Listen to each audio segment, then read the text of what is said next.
Greetings and welcome back to this secluded corner of the interweb. Happy to have you back.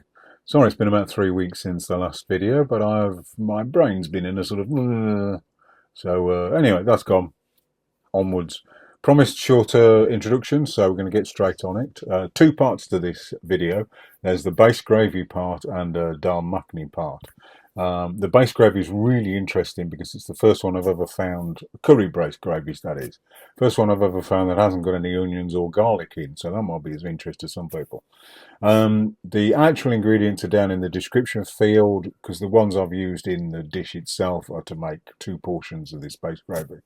And the makhani is just a very short add-on at the end as an example of what you can do with this base gravy. Let's get on with it. So what we got in here, some cumin, some cardamom pods, some whole cloves, 3 bay leaves, a stick of cinnamon and some black pepper. Yeah, I think that's about it.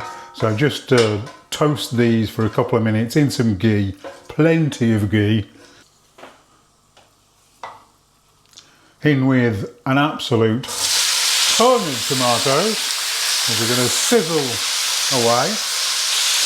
And in that I'm going to throw in some ginger. Soften these for about 2 minutes. So that's 3-4 minutes just softening the tomatoes. We're going to go in with cashew nuts, sesame seeds and what else? Melon seeds.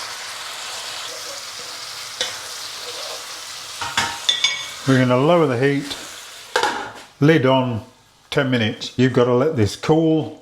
And then we're going to whiz it up in a blender. I use a NutriBullet, which is pretty handy for stuff like this. So let it cool. And that, ladies and gentlemen, is what it looks like after you've whizzed it all up. Doesn't look much like a curry sauce yet, does it? Next step. More ghee. Into the ghee of this final stage, we've got some kasuri methi, we've got some chilli powder, we've got some turmeric, we've got some cumin, we've got some garam masala, we've got some coriander powder, and we've got a little bit of salt. Really be careful of this, it'll burn really quickly, so stir rapidly.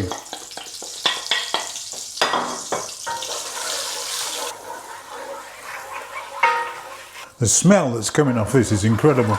And then back in with our tomatoey mixture.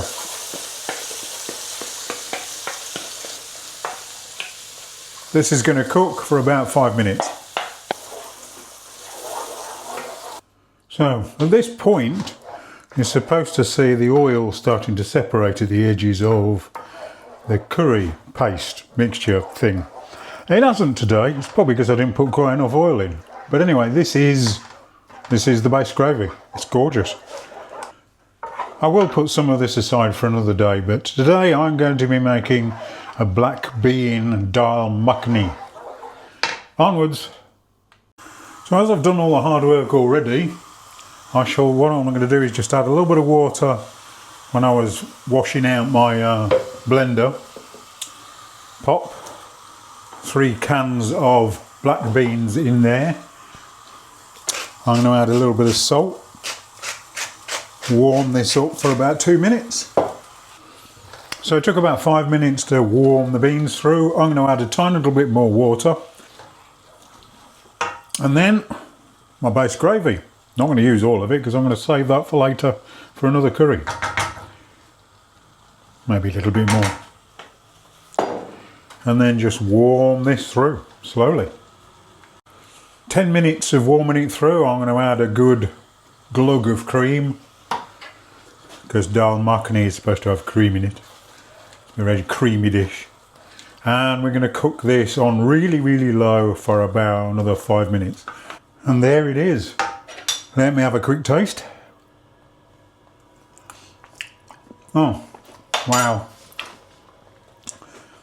Going to finish off with a little bit of fresh coriander. Stir and serve. Thank you very much for watching. Bye.